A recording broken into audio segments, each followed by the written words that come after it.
Jordan Steele is tracking the fire outlook around the state. Jordan, it's been so long since we've had any moisture. I know. You know, it's hard to think just 2 years ago, we got this on our Facebook page. We were flirting with our first snowfall at Crystal Mountain.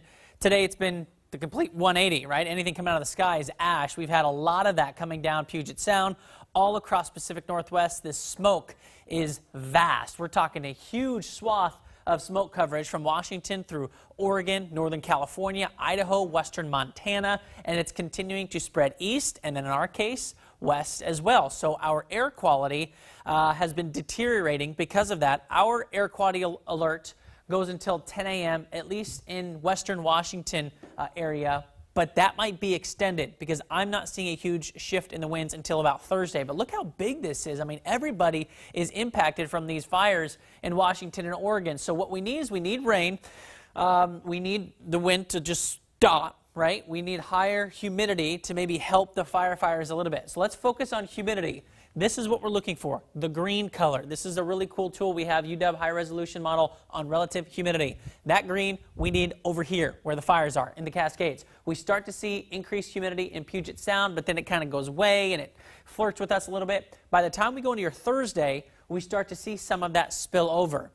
I wish I could say all of this is rainfall and it's really going to help out. It's not, but at least this will help a little bit and hopefully give those firefighters something to look forward to. Hey guys, it's me, Jordan Steele, King 5 News. I'm in this dramatic lighting, so you almost need dramatic music, right? Cue the music! Ooh, yeah, I like that. Okay, so today at 4, got a lot going on. A, we're gonna be at the fair. Last time Mark Wright ate like a Krispy Kreme burger. I don't know what they're gonna do today, but it's always fun at the fair. And then B, did you know tomorrow's fall? A lot of you have been asking me, why do we get seasons shifting? So I have this cool graphic illustration with me in space talking about why that happens. We're gonna have a lot of fun. We'll see you today at 4. It's about that time we get ready for yet another seasonal change. Days are either getting shorter or longer, and temperatures, well, they're about to ramp up or ramp down. Let's break this down. Now, many of you might believe that the reason we have seasons is because of the distance the Earth is from the sun, like you see here. But that's not necessarily the case. See how short this is? It's not right. There we go. That's better. Now, it seems further, but this is actually our northern hemispheric summer. The reason is because of the Earth's axis. You see, our planet isn't oriented up and down like you see here. No, it's angled, about like that. 23.5 degrees to be specific. This is what gives us our seasons. Summer, fall, winter, and spring. Because as our planet rotates its way around that big ball of fire out there, the amount of heat, the amount of light going into our planet is different. It changes, ultimately giving us different seasons. So the next time someone asks you why our days are getting shorter or longer, or why the temperatures seem to be shifting, this is why. Severe thunderstorm watch means we have the probability to see thunderstorms to develop, and that will continue into our area until 11 o'clock. At least the potential for it will continue until 11 o'clock. Then we move into a severe thunderstorm warning, which is near Chehalis, big storm system there near PL. That is has been extended. It'll probably expire around 4:15, and they'll reissue a new one as that storm system continues to climb its way northward. Bremerton, you had a lot of rainfall. Seattle, now across 405. Down south, this band that I was just showing you has some purple inside of it, which would indicate very, very heavy rain, maybe as much as 15, 20 inches within a 1-hour period. That's not how much is going to fall, but that's how much moisture is in that storm, and that's going to be moving its way towards Olympia. So if you're in the Olympia area or Kitsap Peninsula, heads up, this is on the horizon for potentially reaching you folks. And then this next batch is about to move over I-90 towards Snoqualmie. So you folks in Snoqualmie are quiet right now. It's working its way into your direction, and then out towards Paulsbo, wet.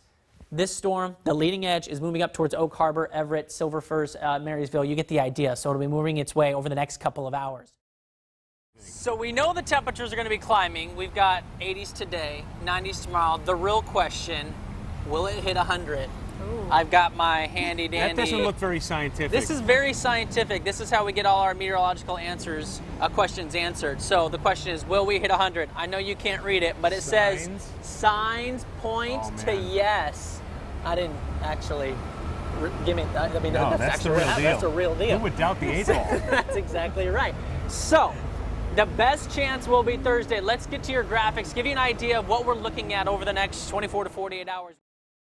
Umbrellas, rain jackets, or possibly even the shades. We've got it all in our forecast. The timing of each one coming up tonight. Oh my goodness, a beautiful day. I'm actually hanging out in the footsteps. Got a couple of folks here who work across the street at K2, and they were like, you know, it's a beautiful day. I hear music, I hear people. I'm gonna go check out this new expansion. And one of the main reasons why is that. Look at this, you guys. The view is fantastic. That is one of the main reasons why people absolutely love this place, along with the million others that I could list.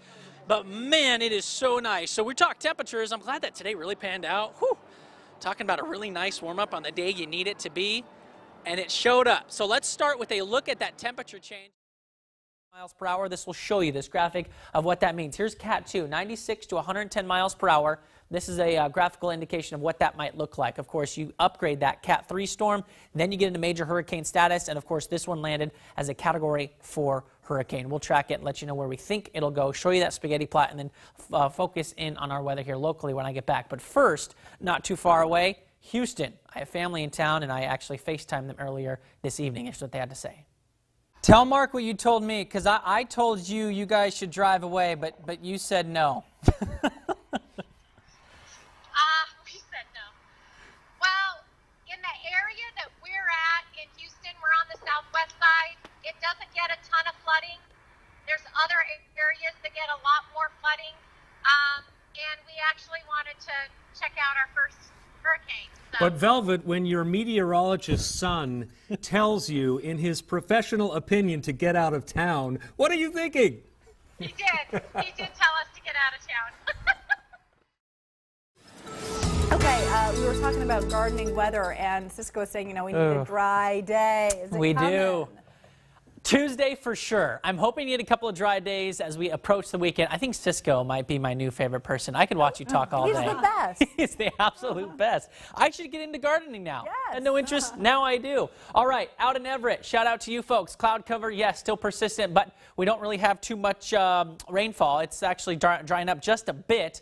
My suggestions are, well, we're going to see more rain into tomorrow morning, so you'll still need your rain gear. It's going to be a little bit more spotty. And then keep your iPhones handy or your cameras handy, because I think tomorrow evening the sunset's going to be beautiful. I'm hoping we'll be in between storms. This storm system heading out of here, and storm number 2 on the horizon. So Thursday night could be that nice sweet spot right there before this storm comes in. And this one is going to bring higher wind averages, higher wind totals, higher wind potential. So let's track this for you. Tomorrow, again, not so terrible. By Friday, that's when it arrives. In the morning along the coast, big wind event could potentially take place from the coast and inland by Friday afternoon. This is a snapshot at 4:30 or so. Before we get to that time, I was looking at wind speeds anywhere from 20 to 30 miles per hour sustained. So we're going to watch that system closely. Again, that'll be moving through on Friday. A few more sun breaks this weekend. There's your day right there. Tuesday is looking really good as we head into next week. Okay, Jordan, thanks so much. We are tracking our own potential for some severe weather here locally as well. Now, it's not going to be anything like this. If you are from severe weather territory, you know the Pacific Northwest is not known to have any conditions necessarily similar to what they see in the Deep South. However, for the Pacific Northwest, this is actually a good chunk of severe weather that we could potentially see. Again, we're still tracking this closely. What this map's going to show you is we have a chance for general thunderstorms like Rhonda talked about on Thursday afternoon. Down south of Tacoma near Centralia, once you head into the northern part of Oregon, that's when we start to get into the marginal risk. Now, a marginal risk would give us an increased chance of any severe weather potential, meaning a chance for maybe some hail, of course, those thunderstorms that we talked about, and the potential for a straight line wind. So your future cast here for your Thursday, again, is going to start off dry and sunny. Then we go into Thursday afternoon. There comes the storms that we're talking about. They start to blossom not only within Puget Sound, but in the foothills, and then, of course, in the Cascades as well. So what does this all mean, not only for timing, but what we can expect? Let's break it down. Dew points in the 50s and 60s, which means it's going to be muggy as we head into Thursday afternoon. Those conditions will help trigger off some of those thunderstorms after 3 p.m. Hail, maybe large hail, potentially possible in the larger thunderstorms by the afternoon hours again. And you're going to watch out for those straight line wind damage. Now, of course, we hope, Rhonda, that none of this forms, of course, but there is that potential. But at least we're going to be warm.